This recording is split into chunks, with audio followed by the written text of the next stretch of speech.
How's it going? I'm doing great. Did you have a great weekend, Mike? I did have a great weekend. It was Memorial Day weekend, which is always um, a one that I enjoy because, of course, time off is good. Coming from the business of being in the stock market for 20 plus years, those days come few and far between. But it's always a little, I guess, kind of sad is the word because I do think about, first of all, I don't remember when it started happening, but it was around September 11th um, when the buildings came down. I lost a lot of friends. There were so many people, service people helping out. I recognize that I don't get the gratitude that they deserve. You Hmm. know, the concept of risking one's life for your country. It's easy to say, but if you're on the firing lines, it's a whole nother thing. So I have a deep appreciation. Whenever I see anyone that's in the service, I always thank them for being of service. And then after being in New York City and watching what happened with the police force there, um, and how these people wake up every morning like firemen, and they don't know if they're coming home dead or alive, and for what? I mean, they're not making much money. So Hmm. I have a appreciation for them as well. So I always train, with my little guy when we see, people that are protecting us. Always say thanks for protecting us. So I love Memorial Day, but on the other hand, it's sad thinking about all the people that have put their lives at stake for us. You Hmm. know, Well, you got a good heart, Mike, and it shows in pretty much everything you do. And I know we've been working back and forth over the weekend to continue to create more and more value for everybody going forward. So we've got some exciting news to tell, hopefully, maybe Friday, that we can really lay things out for you. In the meantime, I know everybody really tuned in to come away with at least one takeaway. one And takeaway. at least. Last time we had three, and actually I posted the three. So if you can't make the whole session, you can always see it tomorrow or actually today. It posts right after it's over on LinkedIn, and you can share it with friends.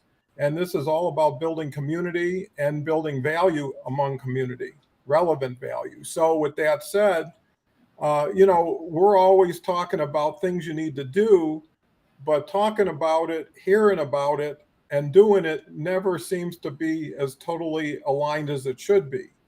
And me and Mike have noticed over time it's the ones who do and to do more consistently that end up generating consistent quality results, improve their learning curve, and really get successful because at the end of the day, what are you here for on LinkedIn?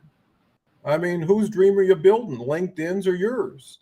Right? And if you're putting more That's time and getting less out, okay, it's now time to turn it around. LinkedIn doesn't put their finger on the game. They let you play as often as you want, as much as you want, as strong as you want, because they know very few people ever do it. Right? It's easy to have a contest when no one ever wins because no one plays, not because it's not winnable. So, with that said, what we're looking to do is really get you to take action. Because at the end of the day, once you take action and you took action, you'll get the credit or the responsibility for looking at results and saying, what do I do next? LinkedIn's a responsive game. It's not set and forget, right? You work it, you see what you got. responsive. Yeah, it's very responsive. If you Yeah, allow it to be, you yeah. know, go ahead, Mike. Yeah, and we always come. I always come back to this that it's the responsiveness that provides us the opportunity to become amazing. It's not. We're not born natural LinkedIn stars. Um, for the most part, my clients and your clients are business people, or they're not entertainers. It's not like we're taking someone who was a rap artist or a singer or a country singer and saying, "Hey, just whip out your guitar and you're going to be great on LinkedIn." It's business people, and a lot of our clients initially have never really done videos before, and the video is crucial to our game plan. And so it's a work in progress. It's a fun work in progress. It's ability to get better and craft a skill, but it's pretty hard. Excuse me. It's pretty hard um, to get better if you didn't have any metric to do any measurement and get feedback. You know, if you someone said, yeah, "Here's a new sport," just go on the field and just start playing, and they didn't tell you if you're doing it right or wrong. They didn't tell you the rules. They didn't tell you how to keep score, and they just every day said, "Oh, go out there today and get better." Get better at what? Right here, we know. The point of what we were earlier before we jumped on is like why, and there's two forks. There's one. Um, I want to be staked as a thought leader and stay relevant. I've got nothing really to sell, but that in itself is super critical to my career, vocation, brand. That's definitely one category. The other is I want to make sales. It's a business channel. So if that's being said, then the results allow you to continually get better to meet your objective, right? Well, I think one of the key takeaways, if someone's looking for a takeaway, is responsiveness, right? And responsiveness is right in front of you if you really want to take the time to see it. And what I mean by that, whatever you do, you're getting a response from it. How big, how strong are you looking at it? If you only got 5 comments, would you take an extra 10 seconds on each comment to get to know the person and ask them something like, what'd you like about it? Or can we have a call? Look at all the likes you get. You get more likes than comments. Those people took time out of their busy day to compliment you or to give you some feedback. Are you using that? Build with what you have, where you're at, but make the 5 people as important as if you had 500, because that's all you got. Each one of them is 20% of your total for the day. If you put an hour into the post and you didn't put 10 seconds into the response to the post because you said, oh, I got crummy response, 8 likes, 4 comments, must be bad stuff. No, you got no audience. I've seen so much bad stuff get huge audiences. Sometimes there's a disconnect between what people post and what people receive. You know why? Because people aren't looking at the post itself, they're looking at you. Once you create a brand, once like Gary Vee posts anything, he'll get thousands of likes, hundreds of comments. It's guaranteed. I've seen it. He could say, hello, it's Tuesday, right? And he'll get it. That's enough, because you know what happens? He just throws the ball in. The first person that kicks it, the game's on. What you got to look at is staying in the game, keeping around the ball, keeping around people with the ball, getting around the high scores. To Mike's point, when you come in knowing nothing, your best bet is to buy some vowels by meeting people who are doing something, right? Get with the people who are making it happen and support them. And you know what? They have no choice but out of guilt to support you in time. Just don't feel bad about giving more for longer in the beginning. And I think that's the key. Be responsive, which also leads to be responsible, right? Which takes the numbers and say, I earned this. Whatever it is, good or bad, this is what I earned today. It's like a paycheck. And you look at it and you say, that's pretty paltry. What if someone paid you for 3 hours work with 2 comments and 6 likes, right? Would you say, boy, I hit the jackpot and I can't wait to get one more like tomorrow? No, you'd say change course. If you're a winner and you're used to success, why settle for less? Whatever made you successful to where you are can make you successful in this if you apply the same principles. So be responsive, be responsible, take action. And to Mike's point, I mean, even with Mike's, insights into Memorial Day, is be a little kinder. That's what this world needs. Be a little nicer. See, wherever they are, you've been, right? And what were you looking forward to when that happened? So put yourself in other person's shoes, be of service to others, be client value facing, and you'll see you'll distinguish yourself by 98% of people who don't even think about doing those things, right? They Yeah. go in like the grocery store, pick and go. So what we're going to add to it, Mike? Yeah, I mean, I love Gary Vaynerchuk saying it's not what you get, it's what you give, which is definitely not the mentality of most people. Most people are going in there into the grocery store and just picking. So that's something to look at. And you know, I think what you do great, Don, is you're looking at your posts and LinkedIn as a business. It's a business channel. So you did really well throughout your career with direct advertising. You spent, from what our conversations were, big money on also online advertising, and you would never do any of that and then say, "I don't want to see the numbers." It just doesn't. That's not how. It's not how a business channel works. So you know what you do great on LinkedIn is that when you do your post, you're then really looking at the post and saying, okay, well, what was the activity? And then how can I continue to add value? Because as you said, the most people, I would say, you can't even say most people, 99% of the people are doing outright or wrong on LinkedIn. So it's not most people, but of the other people that are attempting to do it right, they're putting 90% of the effort into the post and then they basically disappear. And I think one of the other takeaways today that we can share with someone is like, say, all right, let's look at it as a business, right? If you're going to spend, let's just say, 20 minutes on LinkedIn today, you're going to spend 10 minutes on a post. Write it up, shoot video, whatever it is, and do your post.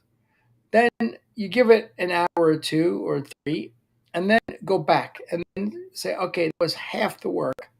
The other half the work is now is called engagement. And whatever it is, like you said, 6, 8, 10, 15, 100 likes and hearts and those things. Well, then just go recognize which one of those are ideal customers. It takes you 2 seconds. You're not going to interact with people that aren't ideal customers, and just add more value.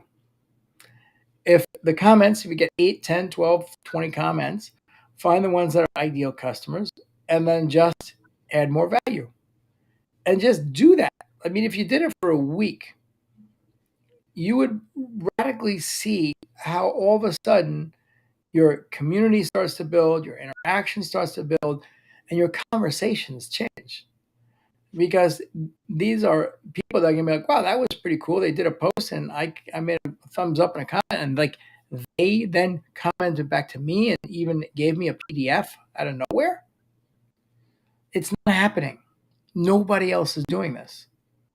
So when Well, you go there, yeah, to layer on that, that's so important, is you have to have your own personal vision of what you're doing and where you want it to go. To give you a prime example, I'm so huge on this LinkTank that every post now, every day is LinkTank. And you know why that is? Because it's twice a week. That means Tuesdays and Fridays post is today. And an hour before we go live, in an hour, LinkTank on LinkedIn Live. You know what tomorrow's is? Today's post for everybody who couldn't see it all and for those who want to see it. And then Thursday is coming on Friday, right? But here's the point. Who else does LinkTank twice a week? Who else posts every day about their podcast, right? And their single focus. You get one shot at the plate. Don't go for a single, go for a grand slam, your own grand slam, because I'll tell you one thing, you say it loud enough, long enough, and consistent enough, everybody starts to hear it, everybody starts to do something with it. People are doing a post like they're Winston Churchill today, and then tomorrow they're like they're Mel Brooks. No one's that talented. Make it simple. What is your one wish? Right? You ever hear those things with the genie and the lamp and the guy says, give me 10 more wishes? You can't do that. If you get a wish, make it, but make it the thing that would make you the happiest to get. And once you have that, then dig towards it. Lean into it. It works. But it doesn't work when you throw a penny in the fountain and make a wish and walk away. And so the point is what is vital to you? What is the top of mind thing that you want to achieve? Put it out on LinkedIn in a gratuitous way, right? Don't share it for pity. Share it for value, and more importantly, give people an opportunity to interface with you. Because whatever you do will be better with 100 strong people on LinkedIn supporting you, and vice versa. And here's the other point. I hear Mike, what he's saying. It's totally true. If you follow every word you just heard, you don't need us. But I'll tell you another thing, and most people don't want to hear this. 98% of people aren't going to do anything with it and haven't ever done anything. And I know that. So the point is even if you follow and those are the people that do need us, Don, because that's right. That's why we're doing this. When people say, what are you guys doing this for? It's a huge opportunity. We've been sharing it with all the other opportunity seekers to say the gold is here. You just got to get the right mind going. And the whole thing is when Mike's telling you this, I've been doing it every day for 2 years. How smart is that? If somebody would have told me I could save you 6 months here, 4 months here, and 3 months here, just let me, what I look at ourselves sometimes as like LinkedIn closet organizers, right? We don't bring stuff to the party. We don't change stuff. We just sort and put it in a really cool order and then show you how to maintain it, and then are there when it gets sloppy again if you need it. And the thing is you go from need to want once you go from risk to opportunity, right? You're always going to put more money on the horse that keeps winning. Can you explain that one? Yeah, as far as going from risk. Yeah. The need to want. Yeah. What I'm saying is if you go into something with fear, you're putting something out, time, money, whatever, that time is working against you at that point. And then you start working against yourself. Now, if someone could give you a roadmap to the gold, right? And then even leash you to machinery. And all you got to do is hit the buttons when it says time to start and stop. But more importantly, you get the swing of it. You get the hang of it. And it becomes you, not us. We're just going in and saying, hey, you're doing number 3 first and number 1 second. Here's how you do it, and here's how you don't do it, and here's how you don't waste time. I post every day. It takes me 20 minutes. You know why? Because I got all my posts set up for the week before the week starts. I'm already there. I was conversational with a lot of personal development people. I got to know Jim Rohn over time back in the 90s. And one thing he would tell me, he did a couple big tips, is he would always set his clothes out the night before. Right? Because that next morning he'd have to deal with it. Right? He saved himself 15, 20 minutes, and he didn't want to think about that stuff anyways. The other tip he told me was always tip in advance if you have an important dinner. Right? Always go up to the waiter and say, here's $100. Here's how I want it. When we're talking, don't come in, put the water in it, blah, blah, blah. And he says it's guaranteed, right? Because the guy knows what you want. Plus you paid him more than he ever would have thought. So the point is always think a little bit ahead. And what we're telling you, we could tell you all day long in 100 different variations. But the point is all it is look at what we've done on LinkedIn. We're an open book. You can go back to every post for as long as you want, every recommendation. And everything we do is for your benefit. Because okay. So as you're talking, as you're talking, this I've seen this diagram before, and I'm bringing it up because it makes me laugh. And this one is what people think it looks like as an entrepreneur, and then what it really looks like on the right-hand side. Mm-hmm. And one of the things that I learned, and I think I probably have spent for sure $500,000 for sure $500,000 with coaches, consultants, and masterminds over the last decade. Um, Probably well more than that. Trying to get in a room where I'm the dumbest person in the room. Trying to get around people who have already succeeded and gone through the challenges that I might face or I might begin to have. Trying to get in a room where one introduction in a room could greatly accelerate the growth of my business. And so this is a practice that I live into. I was taught early on by my former business partner mentor that to do that. It was John Astroff. He said, do that. This is, you want to do that. And so what we're saying is you and I took the path on the right because we figured this stuff out on our own 2 and 3 years ago. And it took a while to get it figured out, but we took the one that really like all squeak, we did it. So now everyone else has a choice. And we're sharing with you the exact stuff that's working. And you can take the squiggly line if you want. And if you want to, that's cool. We're still going to support you because we're giving you the stuff that's working today. Or what Don was alluding to is you can say, okay, look, I raised my hand. I want this road to success and get rid of all the squigglies and just work with a group, become part of a community where everyone's doing it. So I'm going to actually have accountability, which is a big thing that most people need. But people are going to tell me what to do in the right steps in the right order to get success. They're going to show me what to look at so I can do my own incremental improvements. And every week we can get together and everyone's going to get to share what's working and what's not.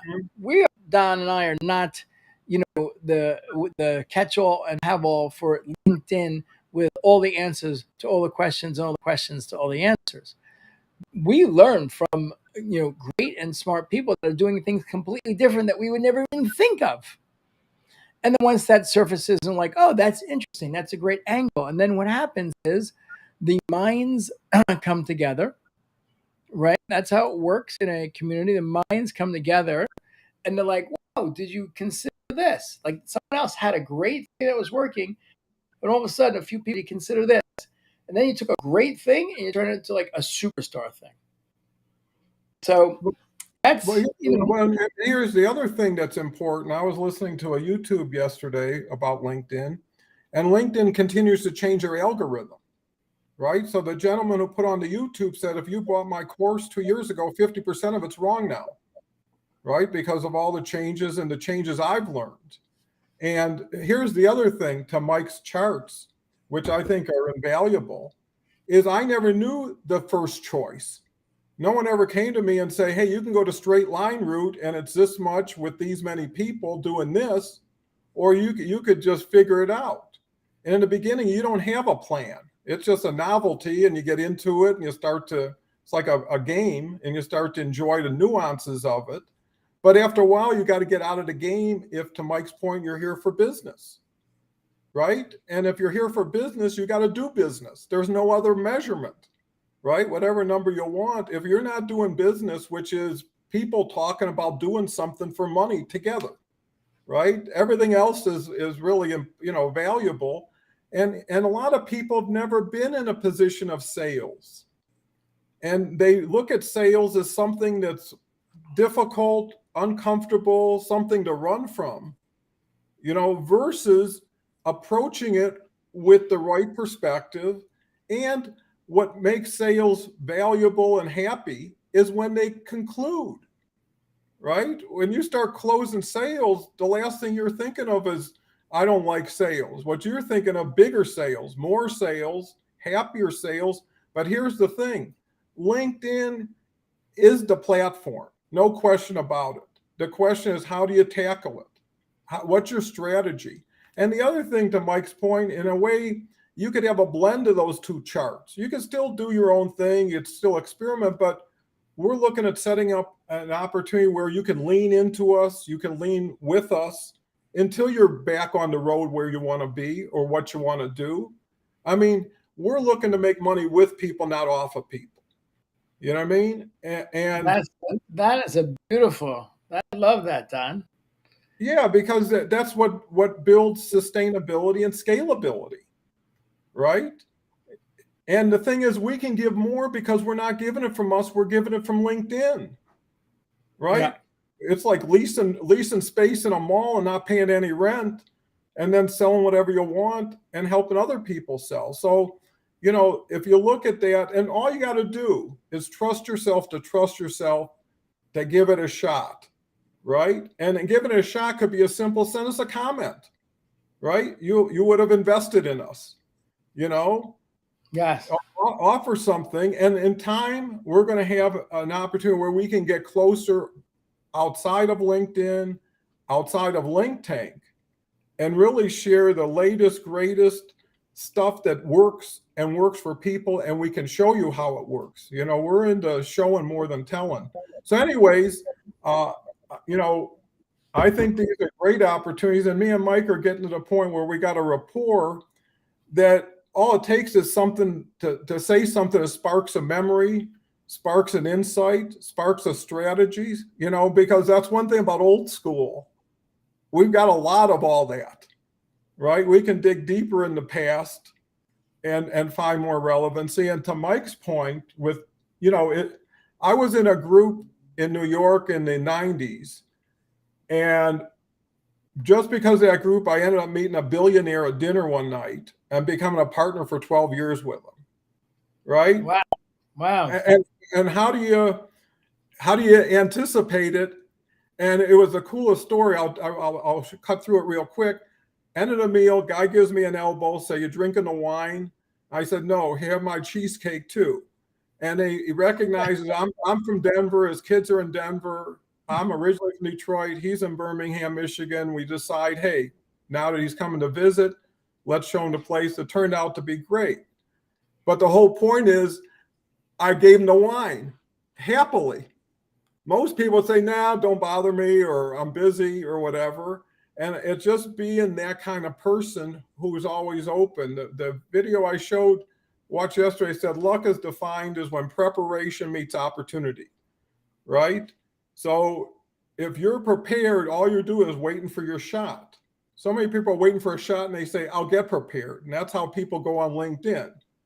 I don't know what I'm doing, Yeah. but I'll Yeah. figure it out. I mean, the other part of the story is that you joined the group. You were in a group. You made the flight out there. You went to the dinner. You put yourself in the right position to have the opportunity.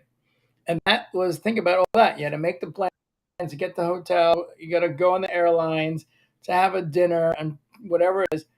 On LinkedIn, you and I are doing this every day, and we don't have to move 6 inches, and we're creating 10x more powerful. I actually haven't created any friends that are billionaires yet, but we're creating so many opportunities by human to human.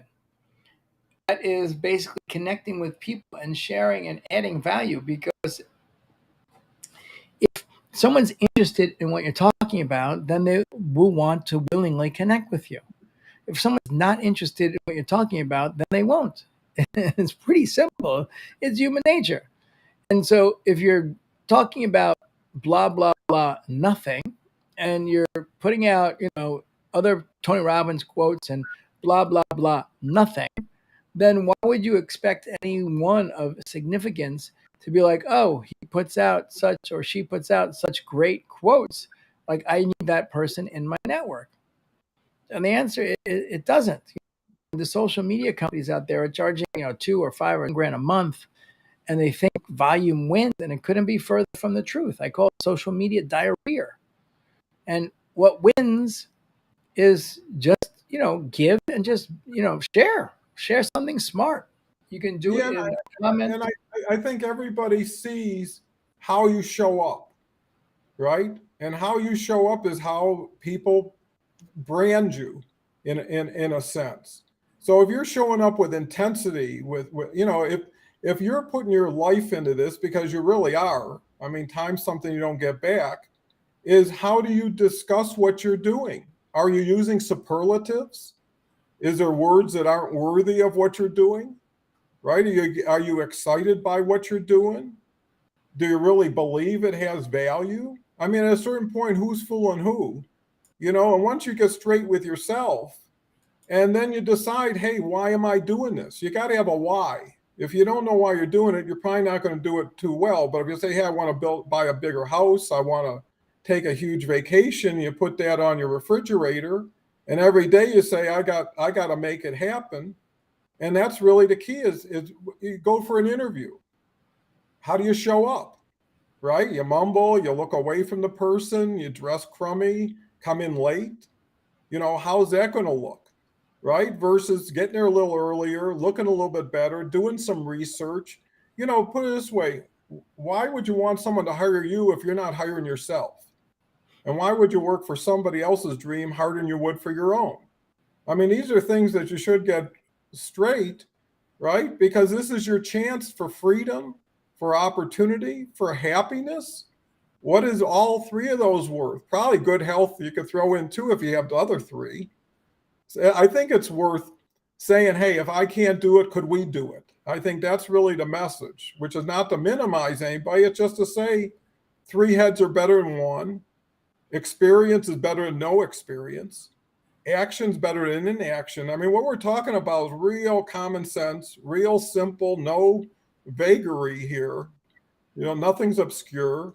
And, obviously the reason we need you is because we can't build a movement or an army with 2 generals, right? But there's room for more generals and majors and colonels and whatever you want. And I always look at everything today as an either and situation, not an either or. Don't give anything up to get something. Add something to what you got and let it run.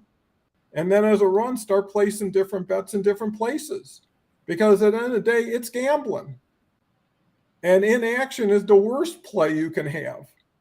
Timing out is miserable.